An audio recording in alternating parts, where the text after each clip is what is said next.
Your Special Gift by Lucado. Punchinello stepped out of his little house, looked at the bright orange sunrise, listened to the singing birds, and smiled. "What a great day, Eli!" he shouted to his maker. Eli looked up and waved. His house sat on the highest hill, but not so high that he couldn't hear and see the wooden people he had made, the Wemmicks. "Consider it a gift, my friend," he replied, and entered his workshop. Punchinello noticed a bright red package in his mailbox. "My, what is this? Someone brought me a present?" He unwrapped it. "A hammer! I love hammers, but who gave it to me?" He looked up and down his street, but saw no one. Not far away in another small house, Lucia, Punchinello's friend, was asking the same question. "Who gave me such a nice gift?" she wondered as she lifted the lid off the box she found outside her front door. "A paintbrush, a palette of paint. I love to paint, but who knew?" Splint and Woody lived down the road from Lucia. They found their gifts at the foot of their beds. "Wow! Thanks, Woody," Splint exclaimed. "I didn't give it to you," Woody replied. "Did you give this to me?" He held up a green box with a yellow ribbon. "No." "Well, let's open our presents." "Sewing stuff." Woody held up a needle and thread. "I love to sew." Splint was just as excited. "A guitar. I know how to play one of these." "Who do you suppose brought these gifts to us? And why?" Woody added. Splint and Woody weren't the only curious Wemmicks. Hans the baker announced to his wife, "Look, a new spoon!" Violet the florist found a beautiful vase on her doorstep. Even the mayor and his wife discovered gifts. "Look, a bucket and brush," the mayor beamed. "I love to clean things. Why, when I was a little Wemmick—" "Not me," his wife said. "I don't like to clean anything. That gift must be for you. And this one must be for you," replied the mayor as he reached further into the box. "A book? A storybook for little Wemmicks? What fun! Who gave us these gifts?" asked his wife. "I don't know," replied the mayor, looking out his second floor window to the street below. "But I see some little Wemmicks who could use a story." The mayor and his wife looked down at a very tired Wemmick family.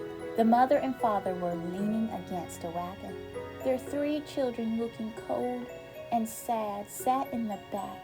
By the time the mayor and his wife reached the street, other Wemmicks were already with the family. Punch, Lucia, Splint, and Woody had brought their gifts to the village, hoping to find the giver. But when they saw the wagon, they dropped their presents in a pile and forgot about them. "What happened?" Lucia asked the family.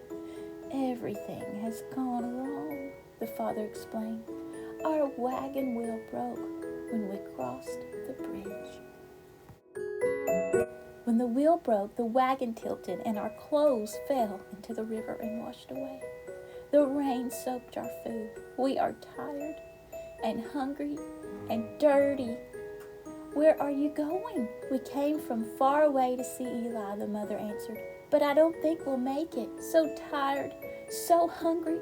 Her voice trailed off and her head hung low. For a few moments, no one spoke. No one knew what to say, but Punchinello had an idea. He turned to his friends and announced, "Hey, we can help this family to see Eli." "Yeah," they agreed, and every Wemmick ran to work on the broken wheel.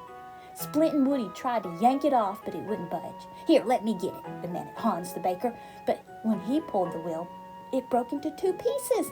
"Now see what you've done," said the mayor. "Let me take over." But when he lifted the wheel, it fell apart. "This isn't working," Punchinello thought, but he didn't know what to do. "We are so cold and hungry," the mother moaned.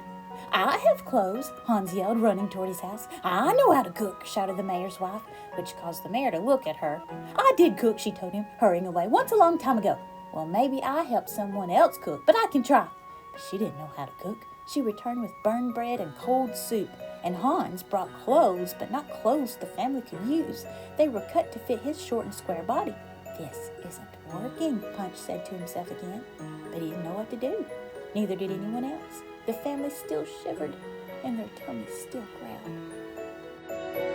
What's worse, the Wemmicks began to argue with each other. "Your food's not fit to eat," Split told the mayor's wife. "And your wheel is no good for rolling," she replied. When Lucia chuckled, Splint yelled at her, "And you haven't helped at all." "Well, I don't know what to do." None of us do, said Punchinello. That's our problem. He flopped down on a box and popped his chin in his hands. Something isn't quite right. Everyone grew quiet. You bet it's not right, agreed Lucia. But what do we do? Punch lifted his head and smiled. I know.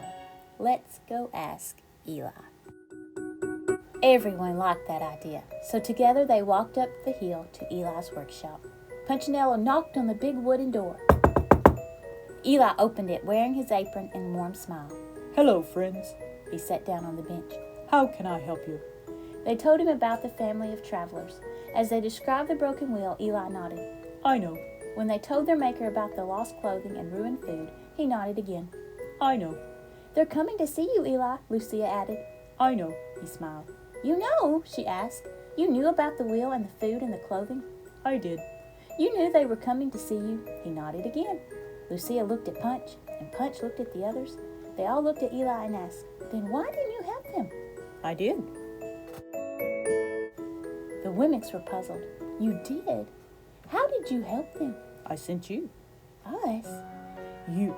I led them through the village so you could help them. For a moment, no one spoke. Finally, Punchinello did. That's our problem, Eli. We want to help, but we don't know how. The wheel is still broken, and the travelers are still cold, and the food is still bad. Everyone, even the mayor's wife, nodded. Sounds to me like everyone's Doing something, and no one is doing the right thing. Eli explained. What? Split and Woody asked. Try this. Eli smiled. Each of you do the most of what you do the best. The villagers pondered his words.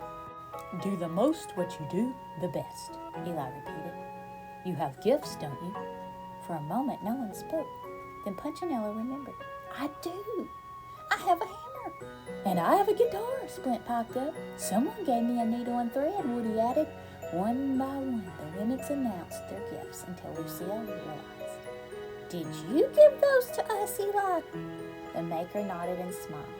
Use these gifts I gave you. Don't try to use a gift you don't have. Just do the most what you do the best. Feeling much better, they returned to the village and walked straight to the pile of gifts.